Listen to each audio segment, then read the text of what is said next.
Now exercise. Apply the given transformation on each of the following matrices. Matrix आपल्याला दिलेलं आहे, त्या मॅट्रिक्सवरती कोणता ऑपरेशन यूज करायचं आहे तो इथं आपल्याला दिलेला आहे, तो अप्लाय करून तो मॅट्रिक्स काय आपल्याला लिहायचा आहे.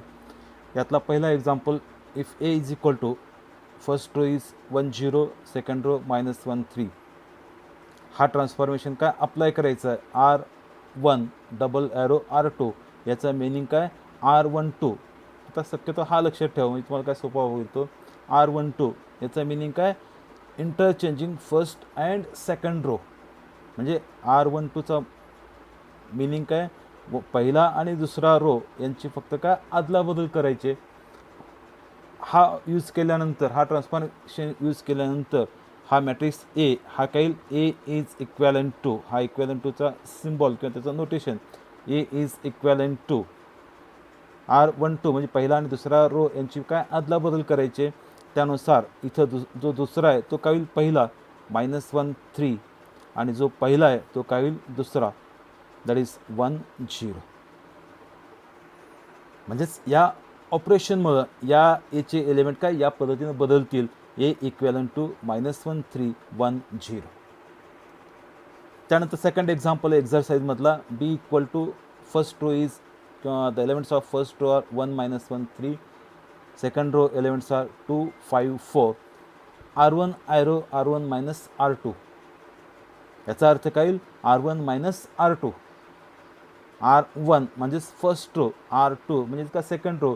R1 मधून R2चे जे काही एलिमेंट आहेत त्यांची काय वजाबाकी करायची.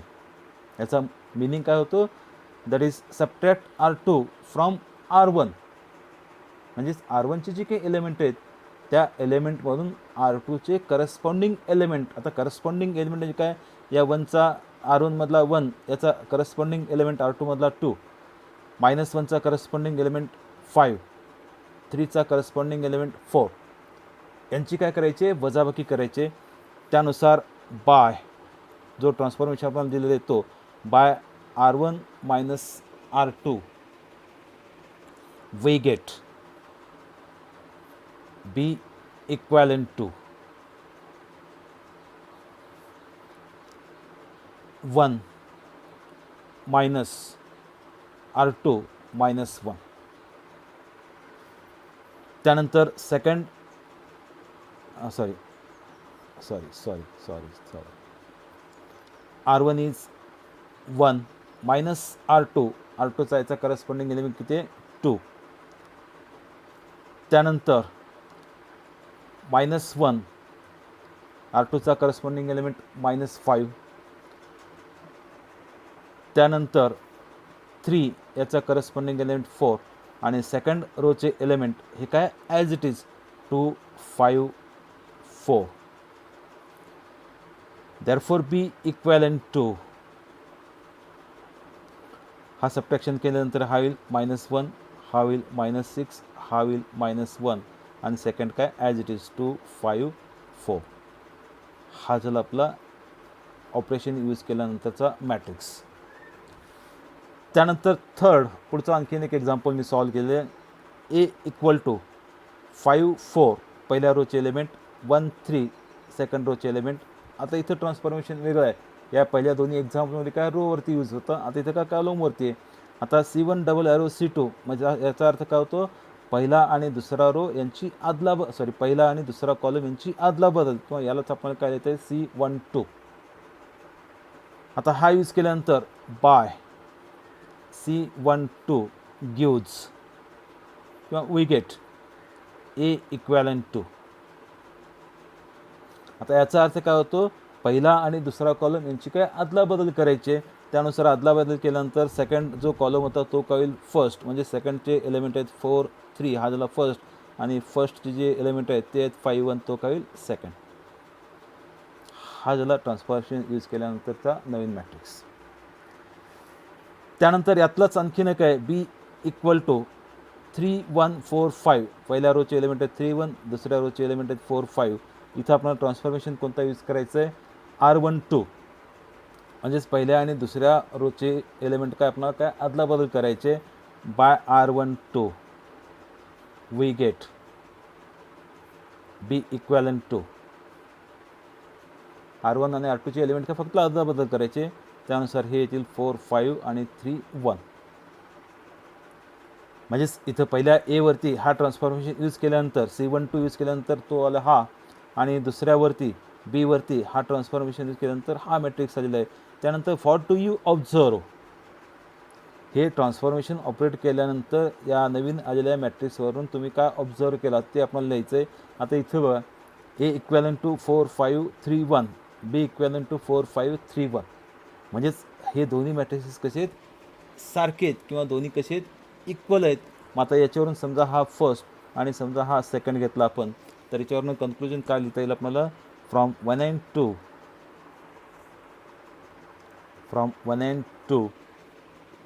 we observe that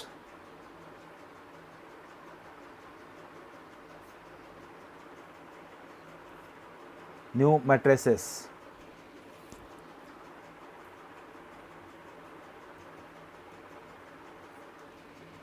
are equal. आपण पाठीमागच्या वर्षी 11वीमध्ये इक्वल मॅट्रिक्सची व्याख्या बघितलेली आहे. इक्वल मॅट्रिक्सची आपण व्याख्या काय केली होती, त्याच्या दोन कंडिशन्स आहेत. पहिली कंडिशन काय, दिलेल्या दोन्ही मॅट्रिक्सचा ऑर्डर सारखा पाहिजे, आणि दुसरी कंडिशन कोणती होती, त्यांचे करस्पॉन्डिंग एलिमेंट्स हे कसे सारखे पाहिजेत.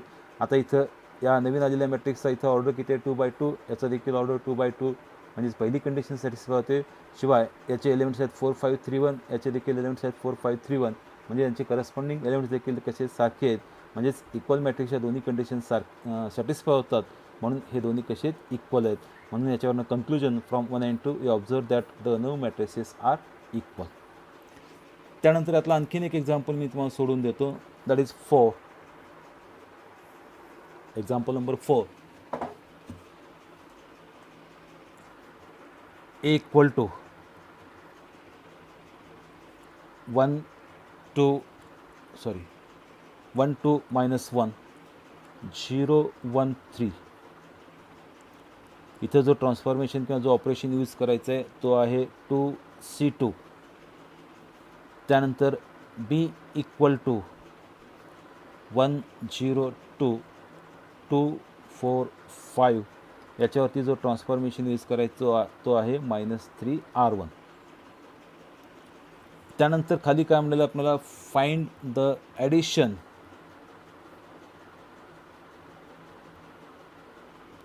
Of the two new matrices. म्हणजेच ऑपरेशन यूज केल्यानंतर जे नवीन मॅट्रिसेस येतात त्याचे आपण काय करायचे, बेरीज करायचे. मग पहिल्यांदा आपण हा ट्रान्सफॉर्मेशन यूज करू या ए वरती. तो यूज केल्यानंतर by 2C2 gives a equivalent to. आता याचा मिनिंग काय होतो, 2C2 म्हणजे काय, या C2 मधल्या प्रत्येक एलिमेंटला या 2नी मल्टिप्लाय करायचं आहे. आता एमध्ये जो C2 आहे त्याचे एलिमेंट्स कोणते आहेत, हा झाला आपला C1, हा झाला C2 आणि हा झाला C3. मग C2च्या प्रत्येक एलिमेंटला आपल्याला काय करायचं आहे, या 2नी काय मल्टिप्लाय करायचं आहे. म्हणजेच हा जो ऑपरेशन आहे किंवा हा जो ट्रान्सफॉर्मेशन आहे याचा जो काही इफेक्ट आहे तो फक्त कुठे होईल, C2च्या एलिमेंटवरती. बाकी C1 आणि C3चे एलिमेंट काय ॲज इट इज, त्यानुसार 1 0 ॲज इट इज फर्स्ट कॉलमचे एलिमेंट्स. आणि त्यानंतर आता इथं तो आपण यूज करू, that is 2 × C2 that is 2, आणि त्यानंतर 1 × 2 आणि हा as it is -1 3. Therefore A equivalent to 1 हा गुणाकार केल्यानंतर येईल 4 -1, हा 0, हा 2 आणि हा 3. त्यानंतर दुसरा जो मॅट्रिक्स दिलेला तो आहे B. याचे एलिमेंट्स आहेत 1 0 2 2 4 5. इथं जो ट्रान्सफॉर्मेशन किंवा जो ऑपरेशन यूज करायचं आहे तो -3 × R1. याचा अर्थ काय होतो, या -3नी R1च्या प्रत्येक एलिमेंटला, हा आपला R1, या प्रत्येक एलिमेंटला काय करायचं, -3नी मल्टिप्लाय करायचं आहे. तो आपण इथं करू. Now by -3R1 gives B equivalent to R1चा पहिला element 1 × -3 0 × -3 2 into minus 3. Second row element as it is 2, 4, 5. Therefore, be equivalent to 1 into minus 3, 0 into minus 3, 0, 2 into minus 3, 6, minus 6. Second row elements as it is 2, 4, 5. हे झाले दोन नवीन matrices. आता या दोन्हींची काय करायची आपल्याला addition of the two new matrices. या दोन्हींची काय करायची आपल्याला बेरीज करायची. ते आपण इथं बेरीज करूत. द ॲडिशन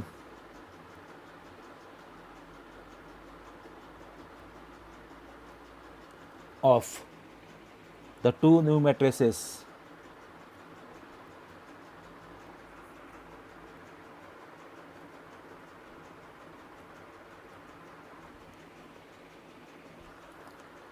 is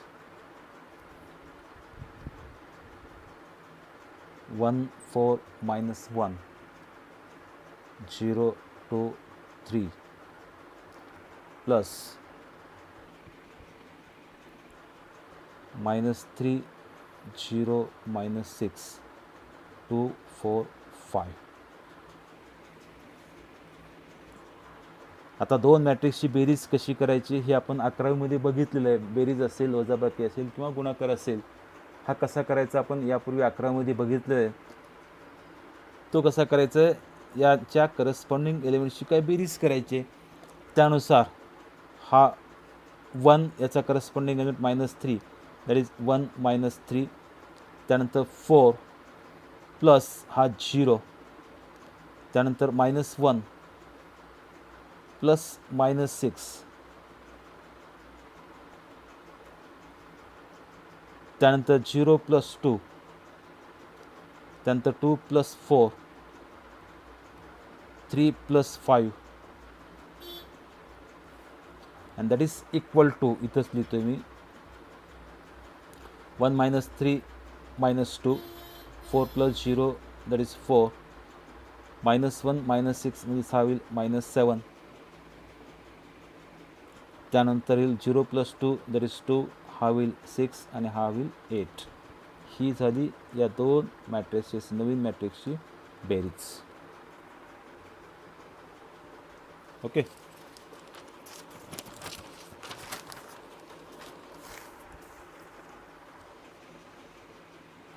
त्यानंतर यातला क्वेश्चन नंबर 5 हा तुम्ही घरी सोडवायचा आहे. त्याचबरोबर क्वेश्चन नंबर 6 हाही घरी सोडवायचं आहे. आणि त्यावरनं तुम्हाला खाली एक प्रश्न विचारलेला आहे, what do you conclude from example 5 and example 6. Example 5 सोडवायचं आहे, एक्झाम्पल 6 सोडवायचं आहे आणि त्यावरून त्याचा निष्कर्ष तुम्हाला लिहायचा आहे. म्हणजे दोन्ही एक्झाम्पल सॉल्व केल्यानंतर 5 आणि 6 सोडवल्यानंतर त्यावरून त्याचा काय निष्कर्ष लिहायचा आहे. ओके. त्यानंतर पुढचा क्वेश्चन मी सॉल्व करतो आहे. Question number 7.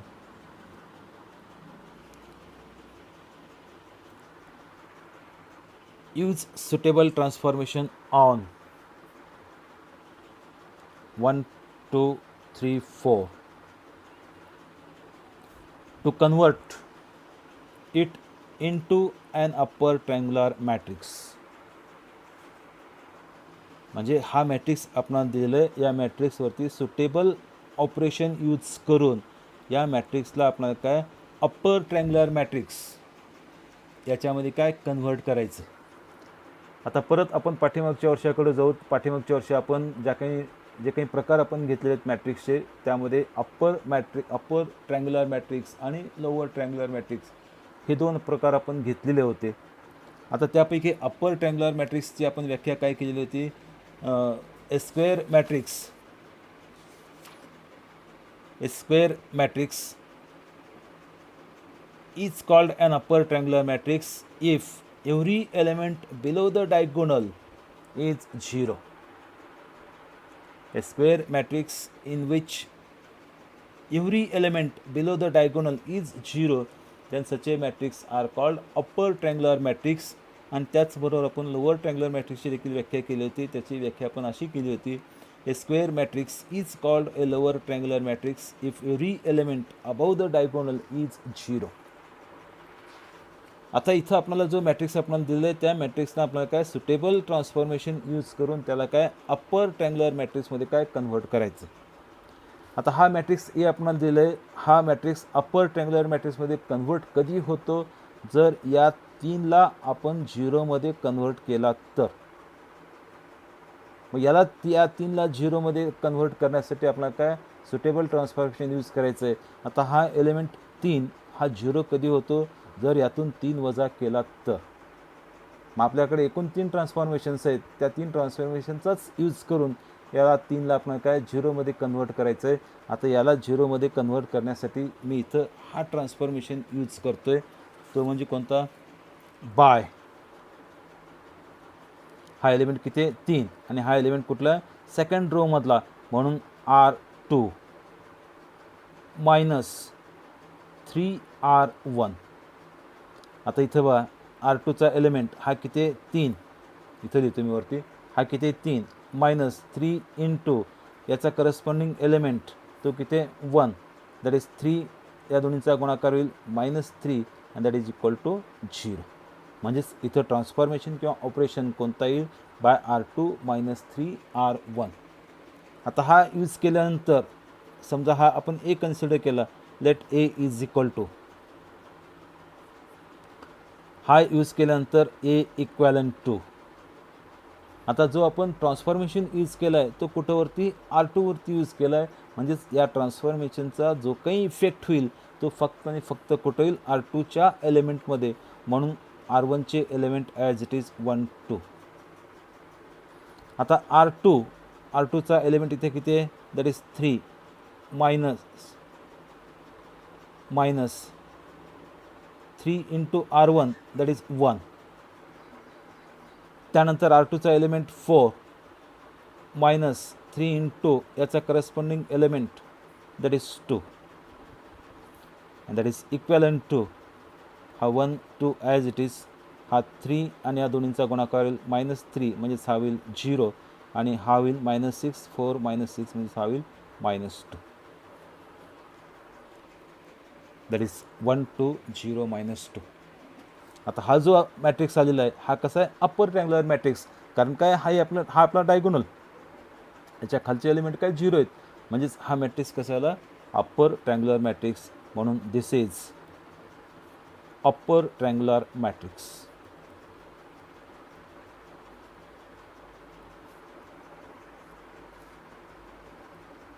This is upper triangular matrix.